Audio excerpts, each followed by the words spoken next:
This first day of ball camp? I don't know. I just, they got to get that mindset back to getting in football right now. And, look, haven't played since Thanksgiving weekend, so it's been a couple weeks since guys have played. If you're a scout team guy, really haven't done anything probably longer. And that was lifted, but no football stuff. So I think today was really just to get back the body, the mind, get yourself ready to go in football and get loosened up. It'll take some time, make sure guys are healthy right now. With the bodies as we transition. We'll go pads tomorrow and get a little bit more football. Is there ever a worry with him being off about 10 days away from football field? As far as for the coach, my worry is just guys haven't strained their body that way. That's why we just went helmets today. I know they've gotten a couple lifts. I think they've gotten 4 lifts in since we played and lifting runs. But I'm always concerned with that. A big concern if guys trying to open it up when they haven't really opened it up in a couple of weeks. So that's why we kind of went not as high intense today. We'll get a lot of recovery time. And I expect it to be a little bit more intense tomorrow. We'll get a little. We'll just go dog gear tomorrow, but a little bit more popping going on, a little bit more, a little longer practice. Once you're into that, how much of this is evaluating guys for spring, or how much to get ready for bowl these early days? Yeah, I don't know. I mean, I don't know. There's really evaluation going on. There's a lot more development going on. The guys, everything right now is for development for the future, for the first couple of days out here. So there's no need to evaluate any of that. Just develop, and see if we get guys ready for, for the future of the program. How has your approach to bowl preparation changed from year one, or has it mostly stayed the same? My first year here, we didn't have bowl preparation. Well, year two. But every year since then we have. So the last 6 years have been that way.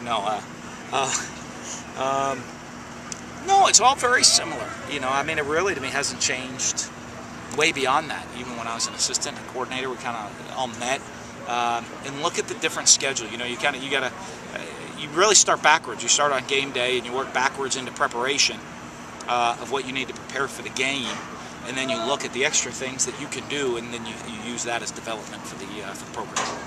How does Elijah with the basketball team? How do you work with that going forward? We see right now he's got basketball. Hopefully he's helping. He's played a little bit here and there, so he's helping there. And to me, that's right now, especially with us right now in the bowl prep. I know when we get to the bowl site, talking to Ben, I said I need him in Charlotte. So December 25th to the 30th, I need him. The rest of the time, if you need him, you're more in season than we are. So, does it affect him any in the quarterback, the upcoming quarterback competition? Is that too early, or? The competition. It just the only thing is reps. That's it. It's those things. Is getting the because reps are always a big deal. The more reps you get, the better. We've got a lot of young guys that need a lot of reps in the quarterback position. When do you find out about academics as far as everybody being cleared for this? What final exams? Sometime next week, expect? Probably Monday.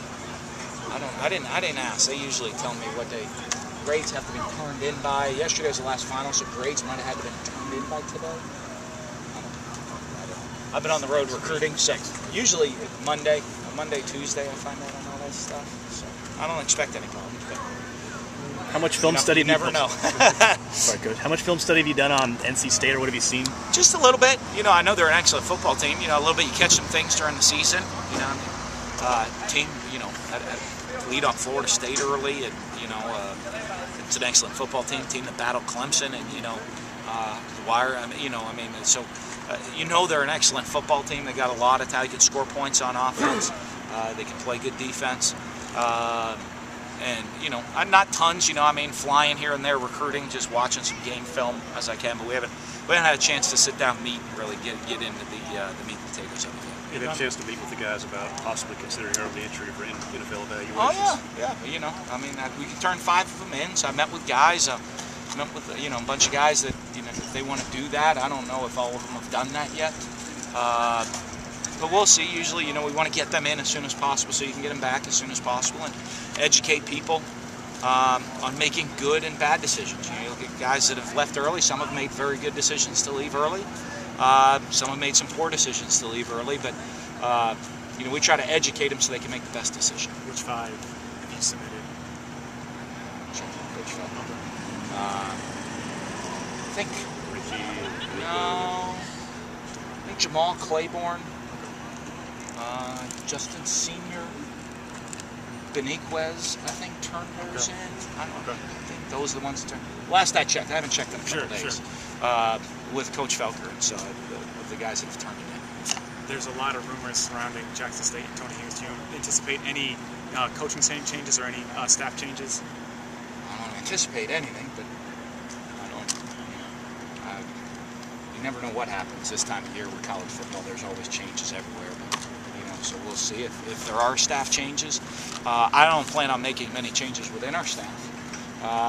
If guys get other opportunities, then we'll adjust or deal with it if that stuff happens down the road. Who is taking over for Coach Court and winner? Yeah, Nick Savage right now is going to run it, and that's something else we'll evaluate to me after the bowl game. We got a really good coaching staff here with the strength and conditioning, and so I mean Nick Savage is going to run the program right now through the bowl game, and then we'll evaluate that at that point as we look at other candidates or potentially promote from within. Will the rest of the practices be in pass? Do you know? That you guys can come to? Yes. Yeah, we should be. We should just be helmet, shoulder pads the next 2 days, then full pads Monday and Tuesday.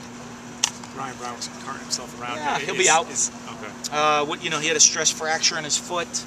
It was something that he'd been dealing with for most of the season. Really limited practice time for the back half of the season. Just for his future, the best thing to do, they said, was do the surgery, put a screw in the foot. He'll be out now for the bowl game. So. Gus wasn't dressed either. Is Gus Wally?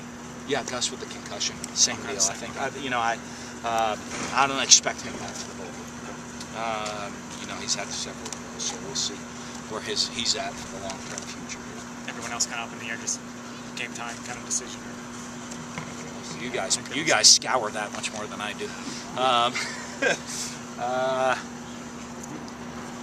Not yet. We only have one practice session. We'll see who's sore after today's practice. No, those are the only two that at this point, compared to all the other ones, you know.